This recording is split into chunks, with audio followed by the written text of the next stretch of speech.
여러분들도 아마 입원하신 경험들이 있으실 터인데 건강하게 사셨다면 한 번도 병원 신세를 지지 않으셨을 텐데 저는 2번 정도 입원했던 경험이 있습니다. 결혼 전에 그 폐에 바람이 빠졌어요. 허파에 바람이 빠져갖고 허파에 바람이 들어가야 건강함을 유지할 수 있는데 허파에 바람이 빠져갖고 기흉을 알았던 적이 있습니다. 잠깐이었는데 한 일주일 동안 이렇게 구멍을 메꾸는 복강경 수술을 통해서 입원했던 적이 있습니다. 또 한 번은 우리 교회에서 부교육자 시절이었던 것 같아요. 시간이 벌써 한 10년 지난 것 같습니다. 2013년 정도에 집에 있는데 배가 너무나 아픈 거예요. 그래서 제가 애는 낳아보진 않았지만 애가 만약에 제 뱃속에서 나온다면 이 정도 아픔이 있지 않을까 할 정도로 너무나 그 배가 아파서 병원 응급실에 급하게 일산병원으로 이렇게 갔던 적이 있었는데 아니나 다를까 맹장이 터졌습니다. 그래서 맹장이 터져서 그때 일주일간 병가를 내고 수술하면서 맹장을 제거했던 적이 있습니다. 맹장에 대해서 여러분 잘 아십니까? 맹장 수술하신 분들이 여기 계실 텐데 맹장이 어떠한 역할을 하는가, 참 맹장하면 참 재미있는 장기더라고요. 네, 사진을 벌써 보여줬는데 맹장 여기 아산병원의 홈페이지에 보니까 맹장의 위치가 나와 있더라고요. 이 맹장은 소장 끝에 대장이 시작되는 그 자리에 있는 장기입니다. 예전에는 이 맹장이 아무 쓸모없는 장기라고 여기고 또한 맹장염을 일으키기 때문에 예전에는 수술을 못했던 시절에는 맹장염으로 인해서 사람이 죽기도 했기 때문에 이 맹장이 필요 없는 장기다 해서 건강한 사람도 맹장을 제거하는 수술도 한 적도 있었습니다. 이 맹장에 대해서 의사들이 이게 왜 필요한가 옥신각신하면서 있다가 최근에야 조금이나마 그 역할을 발견하게 되었는데 우리 머리부터 발끝까지 우리가 알지 못하는 세상이 많이 있습니다. 아무리 과학기술이 뛰어나다 하더라도 장기를 다 파악할 수 없는 것이죠. 이 맹장도 최근에야 그 유익한 점을 발견했다고 합니다. 2017년도에 미국의 미드웨스턴 유니버시티 애리조나 칼리지에 있는 헤더 스미스 박사가 과학적인 증거를 제시했는데 이 스미스가 이끄는 연구팀이 약 533개의 종류의 그 포유동물들을 대상으로 맹장의 유무성을, 맹장이 있느냐 없느냐를 연구를 실시했다고 합니다. 근데 연구팀이 매우 흥미로운 그 점을 발견했는데 맹장을 가진 동물은 맹장이 없는 동물에 비해 면역력이 좀 더 높다고 합니다. 그 이유는 감염 방지 역할을 하는 좋은 유익한 세포수가 맹장을 가진 사람들에게 더 많았다라는 것이죠. 맹장이 어떤 기능을 할까 보니까 몸속에 좋은 균들의 그 은식처가 맹장이 된다고 합니다. 하지만 맹장이 없더라도 너무나 걱정할 필요는 없다라고 이 스미스 박사는 말했는데 병에서 회복하는 기간이 좀 더 길 뿐이지 유익한 소화기 박테리아가 다 사라졌을 경우에는 좀 더 길게 회복 기간이 필요할 뿐이지 모두가 다 병에서 이겨낼 수는 있다라고, 맹장 때문에 이겨내지 못하는 경우는 없다라고 이야기하더라고요. 제가 오늘 여러분에게 맹장에 대해서 좀 말씀을 드리면서 말씀을 시작하는데 제가 말씀드리고 싶은 것은 그겁니다. 우리 몸에는 단 어느 한 부분이라도 쓸모없거나 하찮은 장기나 육체가 없다라는 것이죠. 모두가 다 쓸모가 있다라는 것입니다. 그것들의 제 기능을 다해야 우리가 정상적인 삶을 살아갈 수 있는 것이죠. 바울이 교회를 향해 몸이다라고 한 이유가 여기에 있습니다. 예수님과 교회의 관계를 오늘 설명하면서 동시에 교회 안에 우리가 한 몸을 이루는 지체들로서 우리가 어떠한 관계를 세워가야 될 것인가를 살펴보면서 우리가 부르심의 자리에서 사명의 자리에 섰을 때 이것이 전제되지 않으면은 제대로 된 사명을 이룰 수 없기 때문에 여러분과 함께 관계를 좀 규정짓는 작업을 오늘 하고자 합니다. 먼저 결론부터 보면요, 바울이 분열 가운데 있는 고린도 교회 교인들을 향해서 먼저 이 말씀, 이 명제를 설명하고 있습니다. 어떠한 정체성을 설명하고 있습니까? 27절 말씀인데 우리 같이 한번 읽어보겠습니다. 시작. 너희는 그리스도의 몸이요 지체의 각 부분이라. 두 가지를 설명하고 있어요. 우리가 어떠한 자인가, 교회가 어떠한 곳인가. 먼저는 그리스도의 몸이라는 것이죠. 여기 너희는 누구입니까? 교회, 성도들의 무리를 가리킵니다. 공동체죠. 교회는 그리스도의 몸이라는 것입니다. 앞서 말씀드렸듯이 몸은 살아있는 유기체입니다. 어느 한 것도 필요한 것이 없을 만큼 모두가 다 필요합니다. 왜 많고 많은 비유 중에 하필이면 몸이라는, 또한 그리스도의 몸이라는 비유를 통해 교회를 설명하고 있습니까? 여기는 바울의 놀라운 깨달음이 전제되어 있습니다. 바울이 어떻게 예수님을 믿게 되었는지부터 시작을 해야 됩니다. 그럼 바울은 어떻게 회심한 자입니까? 그 당시에 베드로나 또한 안드레나 또 야고보, 다양한 그 사도들과는 전혀 다른 경험을 한 자가 바울이었습니다. 바울은 예수님 믿기 전에 자기 의로움으로 충만했던 자였습니다. 자기가 최고로 잘난 자라고 생각했던 사람이었죠. 히브리 율법에 그 누구보다도 열심을 내었었고, 또한 율법의 수호자를 자처했던 자가 바울이었습니다. 그런 와중에 그리스도인들을 체포하기 위해서 다메섹으로 가는 그 길목에서 그는 큰 경험을 하게 됩니다. 그의 인생을 송두리째 바꾸는 사건이었죠. 갑자기 그에게 놀라운 빛이 임하게 됩니다. 그 빛으로 인해서 그는 한순간에 눈이 멀게 됩니다. 앞을 바라보지 못하게 됩니다. 그때 쓰러져 있는 이 사울, 바울의 옛 이름이 사울인데, 사울을 향해서 소리가 들립니다. 무슨 소리입니까? 사울아 사울아 네가 어찌하여 나를 박해하느냐. 누구의 목소리인지 몰랐어요. 사울은 주여 누구이십니까? 라고 고백할 때 그 소리의 당사자가 이렇게 외치고 있습니다. 사도행전 9장 5절 말씀인데 같이 읽겠습니다. 시작. 대답하되 주여 누구시니까? 이르시되 나는 네가 박해하는 예수라. 나는 네가 박해하는 예수라. 여기서 우리는 의문을 품을 수 있어야 됩니다. 이게 너무나 익숙한 본문이어서 이게 너무 당연한 거 아닌가 생각할 수 있지만, 사실은 바울은 예수님을 박해한 적은 없습니다. 누구를 박해했던 거예요? 예수님을 믿는 추종자들, 예수님을 믿는 제자들을 박해했지 예수님을 박해한 적은 없습니다. 예수님을 박해했던 자들은 빌라도나 혹은 로마 군사들이 박해했죠. 당시에 있었던 헤롯이나 예수님을 핍박했던 자들이었죠. 예수님을 직접적으로 박해했던 적은 사울에게는 없었습니다. 하지만 예수님은 그들 향해서 뭐라고 얘기해요? 나는 네가 박해하는 예수라 라고 예수님이 설명하고 계십니다. 바울은 그때를 회상하면서 또한 서신서에서 여러 문구들을 사용하는데, 그때를 회상하면서 이렇게 또 고백하고 있어요. 빌립보서 3장 6절에 보면 열심으로는 교회를 박해했었다고, 율법의 의로는 흠이 없는 자라고 자신을 설명할 때 내가 교회를 박해했다라고 이야기를 합니다. 앞에서는 주님은 그가 누구를 박해했다고 얘기해요? 예수를 박해했다라고 이야기하는데, 바울은 지금 뭐라고 고백하고 있는 거예요? 난 교회를 박해했다라고.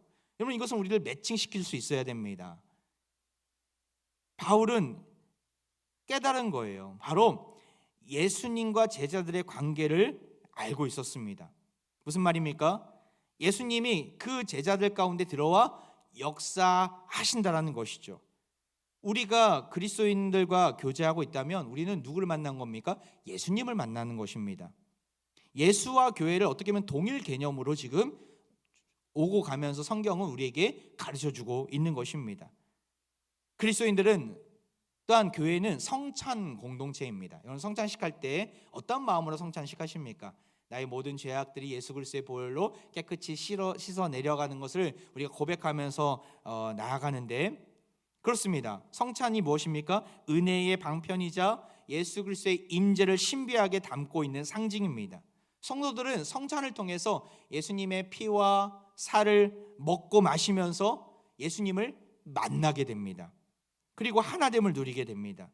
바울은 이 사실을 깨닫고 오늘 본문에서 뭐라고 이야기하는 거예요? 너희는 그리스도의 몸이다 라고 설명하고 있는 것이죠. 이 의미는 우리에게 시사해 주는 바가 너무나 큽니다. 우리는 교회와 예수님을 따로 떨어뜨리면서 따로 생각합니다.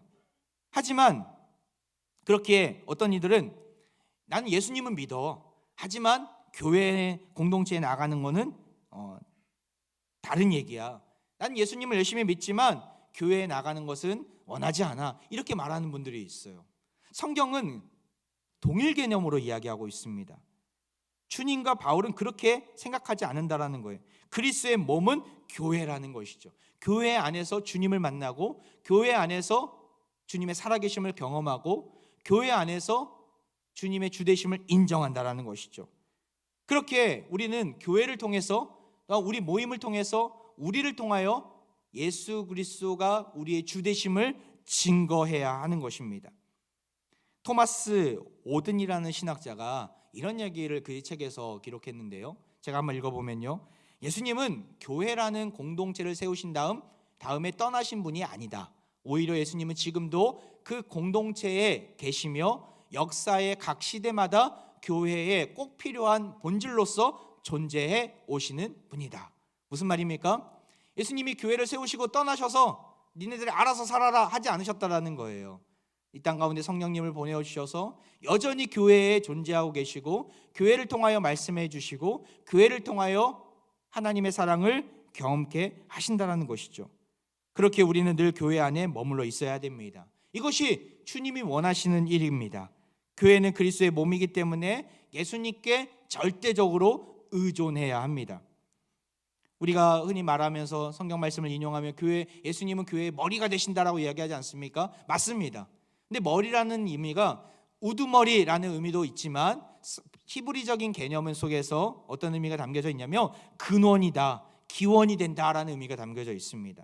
바로 예수님이 교회의 중심이 되고 예수님의 말씀이 교회를 이끌어 간다라는 것이죠. 교회를 통해서 예수님이 드러나고 증거가 되어야 되고 예수님으로 하나가 되어야 되고 주의 말씀에 복종하고 주님께서 맡겨주신 사명을 신실하게 이루는 공동체가 교회라는 것입니다. 교회를 떠나서 신앙생활할 수 없습니다. 교회를 떠나서 나는 믿는다라고 이야기하는 것은 잘못된 이야기입니다. 교회가 그리스도의 몸이기에 예수님을 통해서 또한 예수님은 우리에게 생명력을 이 세상에서 지치고 낙심하고 넘어져 있는 자들에게 계속 소생케 하는 은혜를 교회를 통해서 주신다라는 겁니다. 교회 안에 머물면서 주님을 신뢰하고 따르면서 주님이 끊임없이 부어주시는 생명력을 얻고 돌아가시길 바랍니다. 그 생명력을 얻어야 세상의 부르심의 자리에서 사명을 이룰 수 있는 것입니다. 사랑하는 화평가족 여러분, 저는 우리 공동체를 통해서 예수님만이 증거가 되기를 간절히 소망하고 있습니다. 세상 사람들이 우리를 보면서 정말 예수님이 살아계시는구나, 예수님의 사랑이 저 안에 머물러 있구나, 그렇게 고백하게 되는 일이 있기를 간절히 소망합니다. 여러분, 그 예수님의 사랑과 예수님의 생명력을 얻는 그 첫걸음의 자리가 어디한 자리입니까? 바로 예배입니다. 예배. 교회의 가장 본질은, 가장 우선순위는 예배입니다. 예배가 죽으면 우리 영혼이 죽습니다. 예배가 살면 우리가 죽었더라도 살아나는 은혜, 부활의 영광을 맛보게 되는 줄 믿습니다. 예배가 살아야 합니다. 예배를 통하여 주님의 임재를 모두가 경험해야 합니다. 우리 공동체 안에 공적인 예배들의 자리가 많이 있지 않습니까? 주일 예배뿐만 아니라 수요 집회, 또한 새벽 기도회, 나아가 가정교회 모임들 다 예배의 자리이지 않습니까? 물론 우리가 바쁘고 분주하고 또 삶의 우선순위를 둬야 되는 것들이 많이 있지만 우리가 그 어떠한 우선순위보다도 결코 놓치지 말아야 될 자리는 예배의 자리인 줄 믿습니다. 올 한 해를 이제 시작하면서 1월 중순이 벌써 지나간 것 같아요. 너무나 빨리 쏜살과 같이 지나가는 이 세월 속에서 나는 예배의 자로서 온전히 서 있는가? 제가 첫 해에 와서 가장 중요한 표어로 내세웠던 것이 기본으로 돌아가라 했는데 어떻게 기본으로 돌아가셨습니까? 예배의 자리가 기본입니다. 예배의 자리가 회복돼야 내 삶이 정리정돈 될 것입니다. 올해 안수집사회 임원단이 구성이 되고 저한테 그 명단을 딱 주시면서 회장님이 거기에 가장 3가지 중요한 사역 중점을 저에게 주셨어요. 이게 뭐냐 보니까 첫 번째는 성경 일독이 있더라고요. 우리 안수 집사님들 성경 일독 꼭 하시기 바랍니다. 두 번째는 보니까 수요 집회 참석이 있더라고요. 수요 집회 참석. 세 번째는 1인 1사역이 아니라 1인 2사역을 하자. 교회 중직자라면 1인 2사역을 하자라고 3가지를 이렇게 결단하면서 이렇게 설명하셨더라고요. 얼마나 감사한지, 얼마나 든든한지 모르겠습니다. 우리 공동체의 허리의 역할을 신실하게 감당하시는 우리 안수 집사님들이 이 세 가지만큼은 꼭 지키는 한 해가 되기를 바랍니다. 근데 저는 이 세 가지 중에서 두 번째가 마음에 들더라고요. 수요 집회 참석이.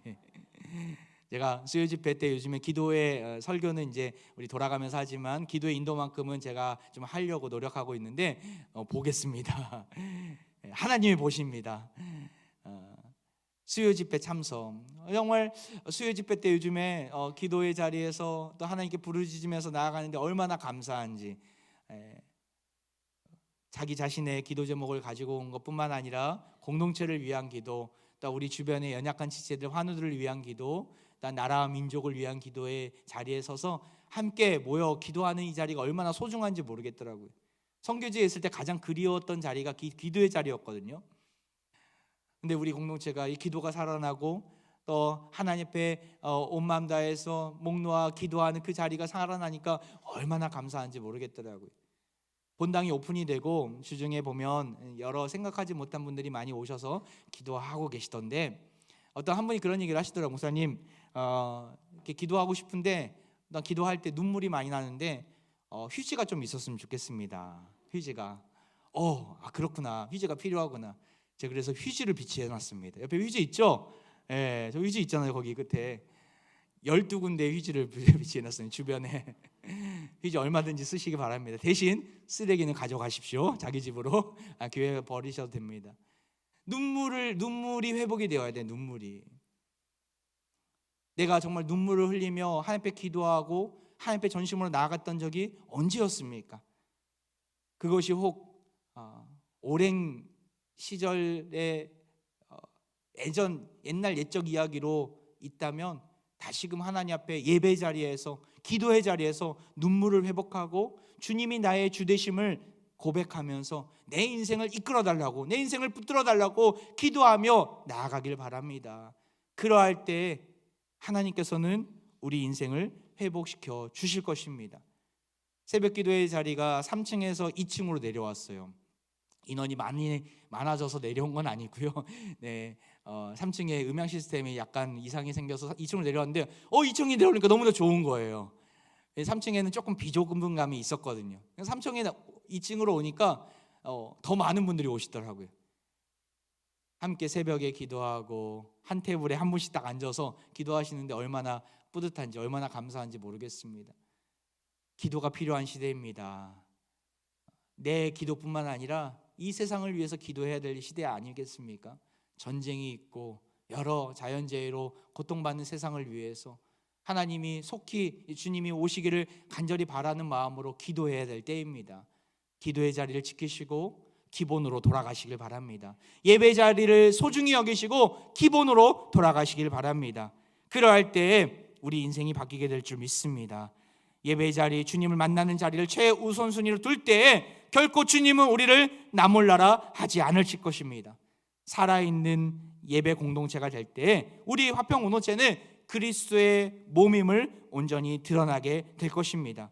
올 한 해 예배만큼은 양보하지 마시고 더욱 주의 말씀 가운데 귀를 기울이며 하나님 앞에 온 마음 다해 예배의 자리를 사수하시는 사랑하는 모든 화평 가족들 되기를 간절히 소망합니다. 교회는 그리스도의 몸이다 라고 이야기하고 있어요. 나아가 다시 한번 27절을 보면 뭐라고 이야기하고 있습니까? 너희는 그리스도의 몸이요 지체의 각 부분이라. 지체의 각 부분이라 라고 바울은 선포하고 있습니다. 여기에는 심오한 의미가 담겨져 있습니다. 몸의 모든 지체들은 서로 의존하고 있고 몸의 전체가 건강하려면 모든 지체가 꼭 있어야 합니다. 맹장처럼 처음에는 쓸데없는 장기라고 생각했지만 알고 보니까 너무나 중요한 유익한 역할을 하고 있지 않습니까? 우리도 마찬가지예요. 지체의 각 부분이라 하신 그 의미 안에 뭐가 있습니까? 우리 각자가 다 사명이 있고 부르심의 자리에서 해야 될 일이 있는 것이죠. 어느 한 사람도, 여기 계신 모든 한 사람, 어린아이부터 노년에 이르기까지 화평가족 모두가 다 하나님 보시기에 사명이 있다라는 거예요. 서로 연결되어 있고 한 사람이라도 빠지면 불완전하고 연약해진다라는 것이죠. 그런데 우리가 이렇게 하나됨을 누려야 되는데 우리의 마음 가운데 잘못된 생각이 찾아올 때가 있어요. 오늘 성경에는 바울이 그것을 이야기하고 있습니다. 두 가지 잘못된 생각을 이야기하고 있는데 나에겐 그런 생각이 없는가 한번 판단해 보시길 바랍니다. 첫 번째, 공동체성을 깨뜨리는 잘못된 생각은 뭐냐면 바로 나는 아무것도 못하는 열등한 존재다라는 생각이죠.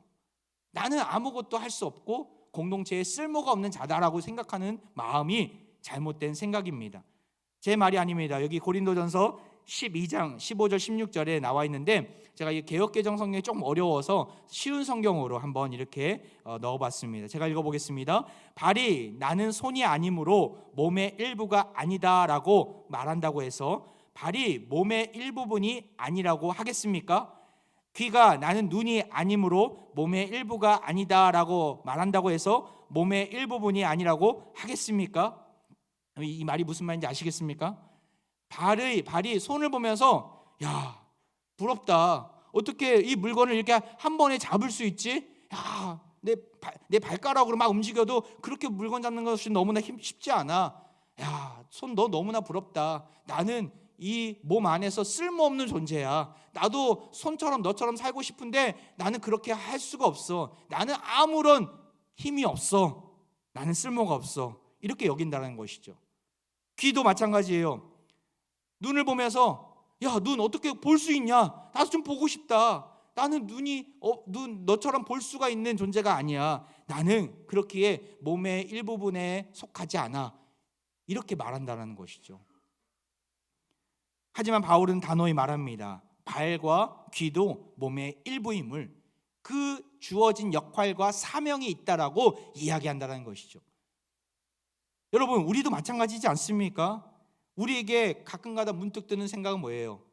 야, 하나님께서 보내신 이 공동체 안에 야, 이렇게 일할 사람도 많고 이렇게 많은 사람들이 모이니까 나는 그냥 아무런 쓸모가 없어. 나는 그냥 가만히만 있으면 중간이라도 갈 거야. 이런 마음이 우리 안에 들지 않습니까?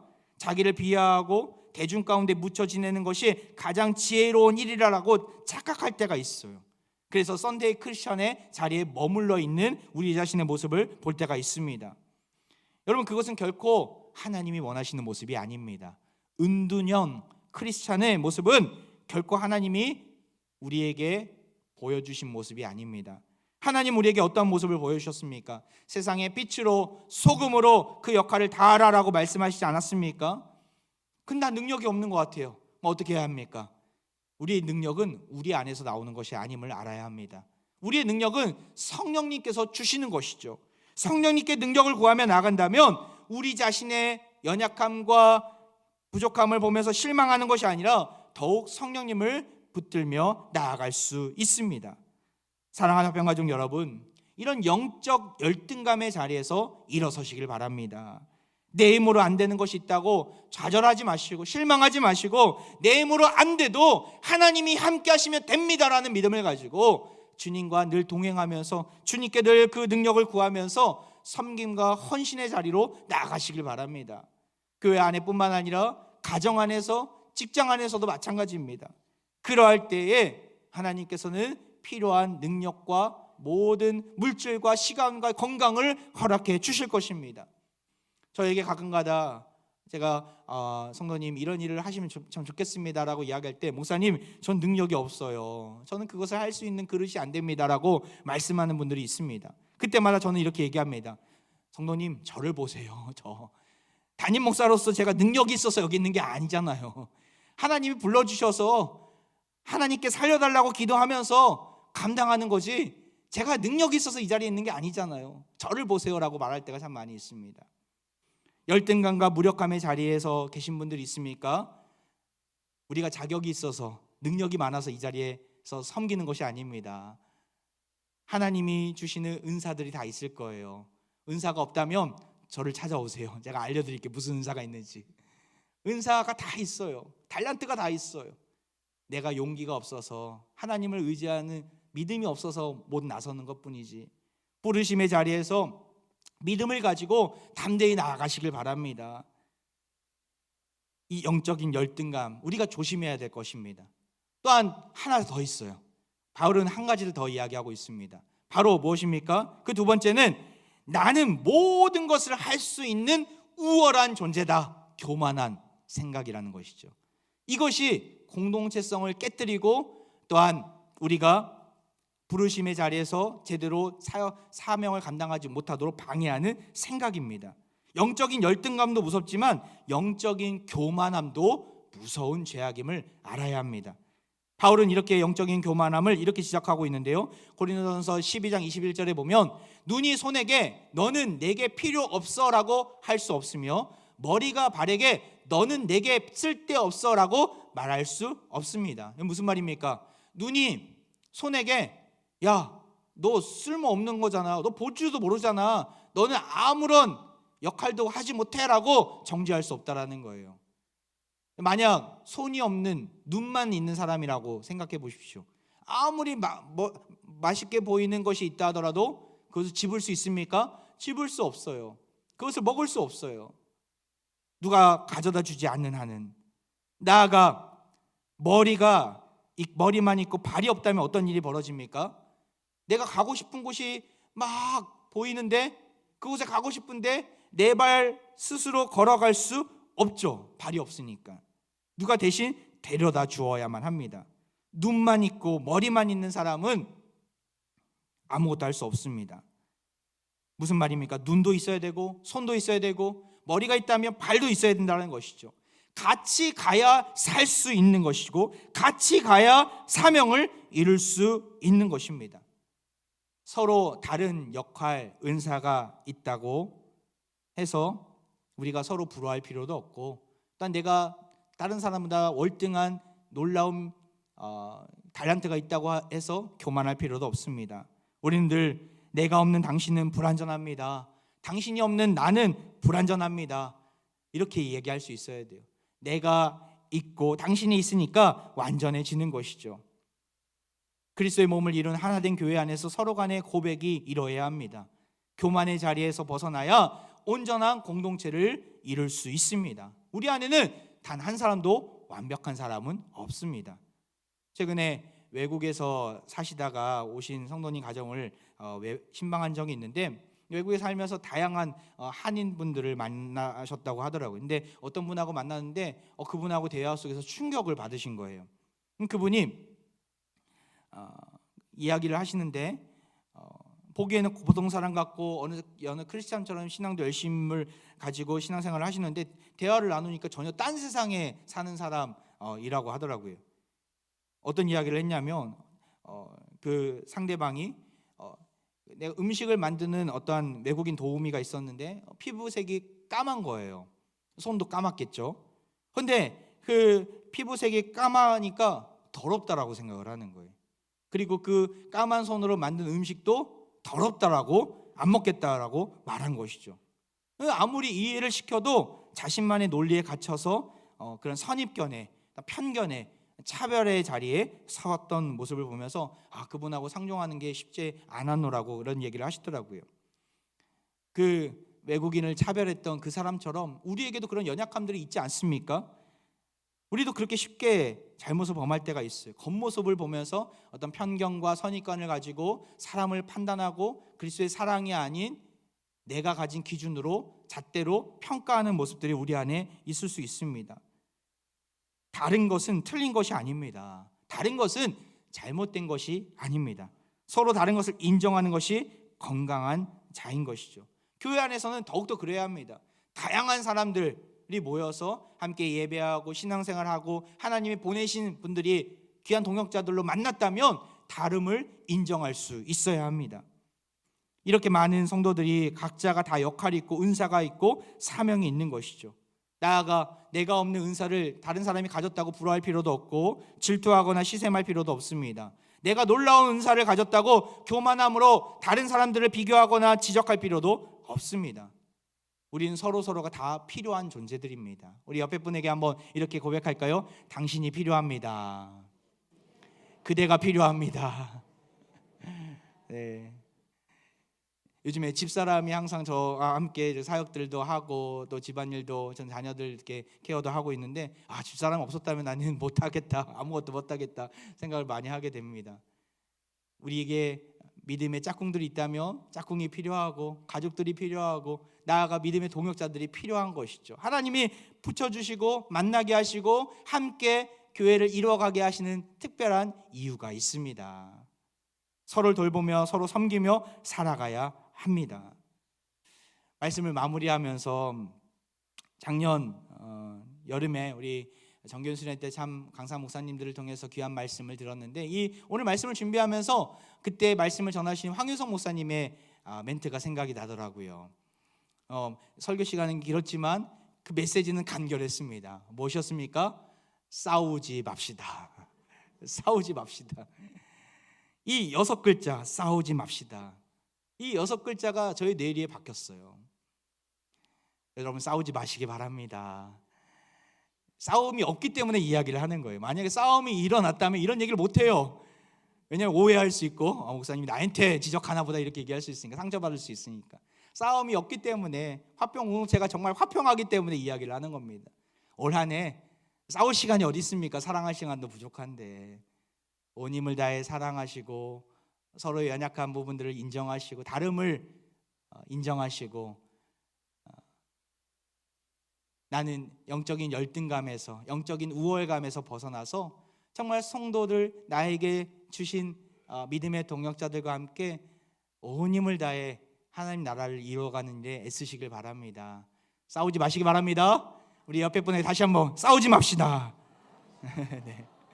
네, 싸우지 않으시니까 얘기를 하는 거예요. 우리가 싸우지 않고 서로 사랑하면 어떠한 일이 벌어집니까? 우리만 행복하는 게 아니에요. 우리만 기쁨이 넘치는 게 아니에요. 예수님이 이렇게 말씀하셨어요. 마지막 구절인데요. 요한복음 13장 35절 같이 읽겠습니다. 시작. 너희가 서로 사랑하면 이로써 모든 사람이 너희가 내 제자인 줄 알리라. 할렐루야. 서로 사랑하면 우리에게만 사랑이 넘치는 것이 아니라 그 사랑이 흘러간다라는 것이죠. 그래서 하나님을 알지 못한 사람들도 우리를 보면서 야, 예수 그리스도의 제자는 정말 달라. 예수님을 믿고 있는 사람들의 공동체는 정말 달라. 이렇게 알게 된다는 것입니다.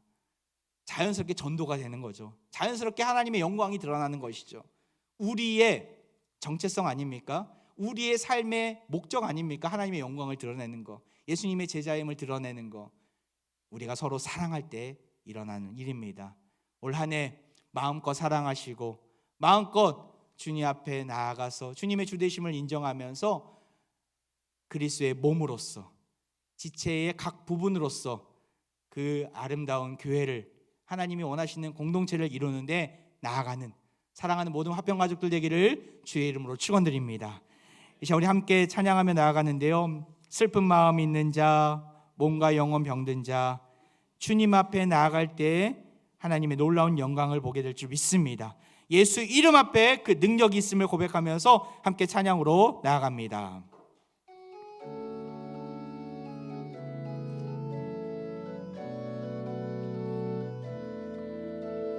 슬픈 마음 있는 자, 슬픈 마음 있는 자, 몸과 영혼 병든 자, 누구든지 부르시오. 예수 이름 부르시오. 그 이름을 믿는 자, 그 이름을 부르는 자, 그가 어떤 사람이든 우리 2절입니다. 은과 금 내게 없으나, 은과 금 내게 없으나 나 가진 건 너에게 주니 능력의 이름 예수라. 그 이름을 부르시오. 그 이름을 믿는 자, 그 이름을 외치는 자, 그가 어떤 사람이든 그 주의 영광 보리라. 우리 손 들고 찬양합니다. 예수 예수 예수 예수. 오 능력의 그 이름 예수 나 외쳐 부르네. 예수 예수 예수 예수. 오 예수 나 외쳐 부르네 예수 그리스도 다시 한번 마지막으로 예수 오 예수 예수 예수 오 능력의 그 이름 예수 나 외쳐 부르네 예수 예수 오 구원의 그 이름 예수 나 외쳐 부르네 예수 그리스도 할렐루야. 오늘도 주님의 신실한 음성을 들려주신 하나님 아버지께 참으로 감사드립니다. 영적인 열등감에 빠져 숨어 지냈던 우리의 모습이 있었습니다. 영적인 우월감에 빠져 남을 함부로 판단하고 편견을 가지고 정죄했던 교만한 모습이 있었습니다.